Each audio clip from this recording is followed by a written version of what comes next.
নমস্কার বন্ধুরা, আজকের আমি ইলিশ মাছের একটা ঝাল তৈরি করছি, কিন্তু একটু অন্যভাবে। প্রথমে আমি মশলাটা আগে তৈরি করে নেব। এর জন্য কিছুটা পরিমাণ আমি ফেটানো টক দই দিয়ে দিলাম। এরপর এর মধ্যে আমি দেব 2 চামচ সর্ষের কাঁচা লঙ্কা বাটা,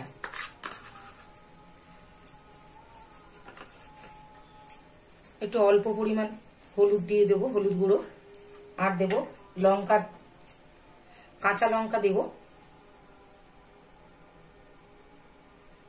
আর দেব লবণ,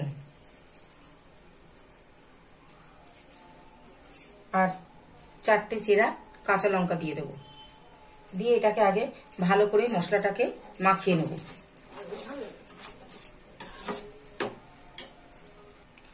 আমার মশলাটা মেশানো হয়ে গেছে, এবার মাছটা আমি বসাবো। প্রথমে একটা কড়াই নিয়ে নিয়েছি। যে কড়াইতে আমি মাছটা একটু হালকা করে ভেজে নিয়েছি, এই কড়াইটাই ব্যবহার করেছি। এবার এই কড়াইয়ের মধ্যে প্রথমে কিছু কলা পাতা সেঁকে রাখা আছে, সেগুলো দিয়ে দেব, বিছিয়ে দেব।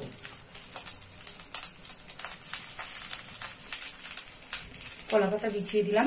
এবার এর উপর আমি মাছগুলো দিয়ে দেবো। মাছগুলো আমি অল্প করে ভেজে রেখেছি, সেই মাছগুলো দিয়ে দেবো। সমস্ত মাছগুলো দেওয়া হয়ে গেছে।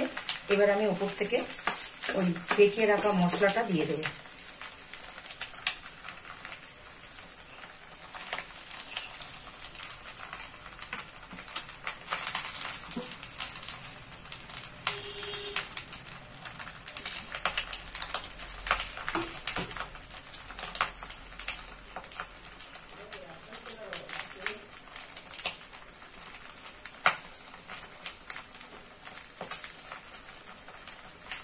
এবার উপর থেকে বেশ কিছুটা সর্ষের তেল দিয়ে দেবো। এই রান্নাটা অবশ্যই সর্ষের তেলে হবে।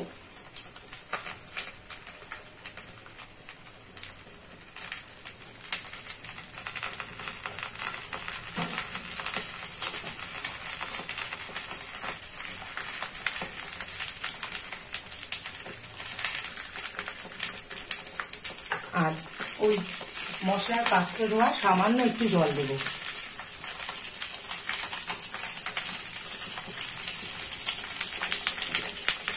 এবার এটাকে একটা ঢাকা দিয়ে সিদ্ধ হতে দেবো। আঁচটা কিন্তু একদম কম থাকবে, একদম লো আঁচে মাছটা সিদ্ধ হবে। এবার আপনাদের খুলে দেখাচ্ছি রান্নাটা আমার হলো কিনা। রান্নাটা আমার হয়ে গেছে মোটামুটি, কারণ ইলিশ মাছ হতে তো বেশি সময় লাগে না। এবার আমি একটা কাজ করব,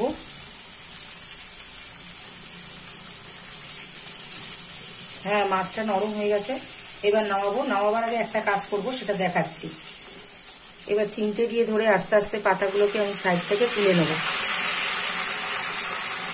গ্যাসটা অফ করে দেবো, দিয়ে তুলে নেব।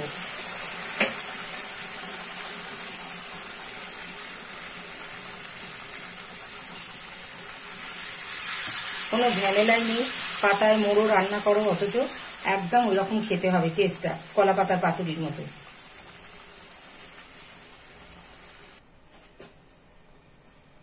আমার মাছটা রান্না হয়ে গেছে। এবার আমি এটাকে পরিবেশন করে দেবো।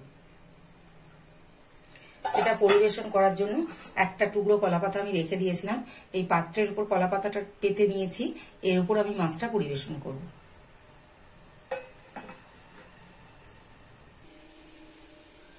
ইলিশ মাছটা আমি পরিবেশন করে দিয়েছি। গরম গরম ভাতের সঙ্গে এটা খুব ভালো লাগে খেতে। নমস্কার, আজ এই পর্যন্ত। ভালো লাগলে পাশে থাকবেন।